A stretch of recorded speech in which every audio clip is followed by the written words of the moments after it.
Hello everyone, James here from JVC Paints. Today we're going to be looking at the Deutsches Afrika Korps, the Afrika Korps for World War II. We've got the Warlord Games figures here, as well as the Perry miniatures over here. Let me just pan that up a little bit here so you can see them all. So what I'm going to do is I'm going to talk about both kits, what I liked about them, what I didn't like about them, and maybe a bit of a contrast, comparing figure size and things like that. If you like what you see in here, give us a like, comment, and subscribe. Nailed it. And yeah, let's take a look. Let's start off with the Warlord ones.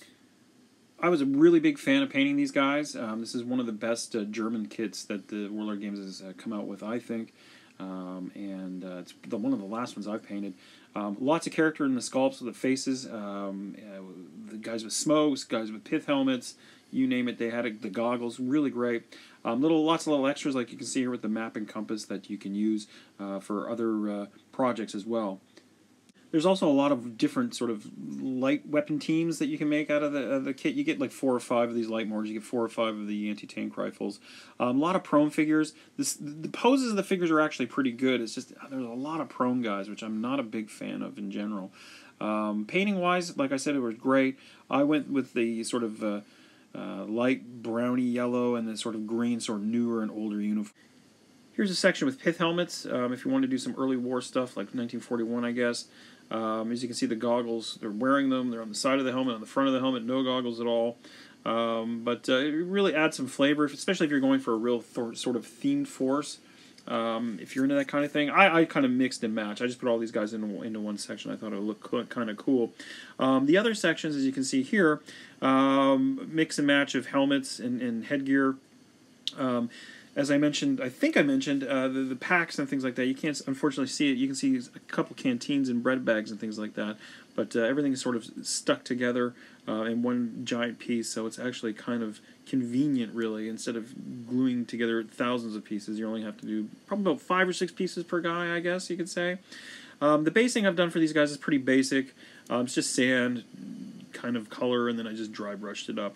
They turned out pretty well. I did go with one standing LMG guy there because I was kind of sick of the prone guys, and I used him for another project as well.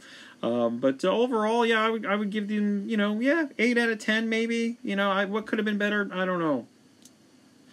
Let's take a look at the Perry version of the Afrika Korps. I painted these miniatures a long time ago when I was back in Canada for a prolonged stay for about 3 weeks or so.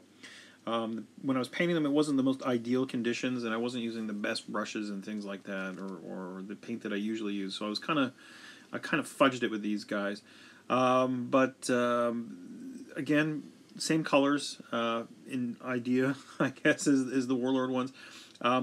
One thing that I do remember, though, about the Perry ones here is that they were a bit fiddly. Like, you had the hats, the helmets, and things like that. They were all separate. The boots were kind of cooler, though. I'll give them that. They had the actual sort of Afrika Korps boots, which I thought were cool. The square bases, the prone figures, again, a lot of the LMGs and things had to be, they're prone. And I'm not a big fan of prone figures. I did endeavor to do a couple of standing LMG guys. I think their photo will be coming up here in a second or two.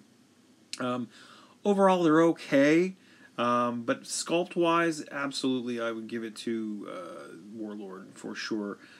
Price-wise, I don't remember what I paid for these. The exchange rate is bounced around a bit, but you can see for yourself, they don't look as sharp or as cool. They don't have that heroic scale that the Warlord ones do.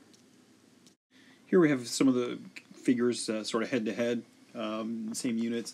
You can see here from the 2 officers that the Warlord one is a lot more heroic scale, whereas the Perry one is more true scale. But you can also see that the Warlord one has a lot more character. Here's the light mortar teams as well. So on a table, on mass playing, I don't think you would notice it. You can notice it a lot in the figures side by side, like in these photos. But overall, I would say they were okay. But honestly, I would lean more towards the Warlord ones. The sculpts are just more interesting to paint, more interesting to look at, and overall just have a more cool aesthetic. Thanks, guys, for sticking around and checking out the video. I hope you liked it. Busy tonight. I've got to clear these guys out of here, put them away, and I've got to get my figures out for a game we're going to be playing on Sunday. So the next video for me should probably be a battle report. It's going to be the Americans versus the North Koreans. So haven't played the Americans in quite a while, And the North Koreans, I don't think I've ever had on the table. So should be fun. So thanks for watching, guys. Keep those brushes moving, and we'll catch you in the next one. Bye-bye.